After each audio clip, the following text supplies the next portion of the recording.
أهلا بيكم أعزائي المشاهدين. النهاردة معنا معلومة عن نادي الطرف السعودي. أهم المعلومات عن نادي الطرف السعودي: هو نادي رياضي ثقافي اجتماعي، ويعد أحد النوادي الرياضية في منطقة الأحساء. وفريق كرة القدم هو أحد أندية الدرجة الثالثة بالمنطقة الشرقية، تأسس عام 1400 هجريا في مدينة الأحساء في قرية الطرف. يلعب في النادي 7 ألعاب، يلعب في النادي 7 ألعاب، وهي التنس وكرة السلة وكرة الطاولة وكرة القدم، وألعاب القوى، رفع الأثقال، والإسكواش أيضا.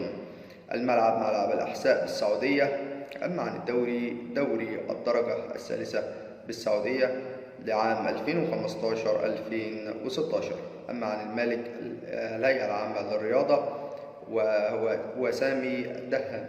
بشكركم أعزائي المشاهدين، وأتمنى دايما إن انتم تتابعونا باستمرار وتشتركوا في القناة وتفعلوا زر الجرس عشان يوصلكم منا كل جديد عن أخبار الأندية العربية والدولية، وأيضا اللاعبين وأهم المعلومات عنهم، وأهم المعلومات عن آخر الأخبار الرياضية وأخبار الكرة العالمية والمحلية. والسلام عليكم ورحمة الله وبركاته.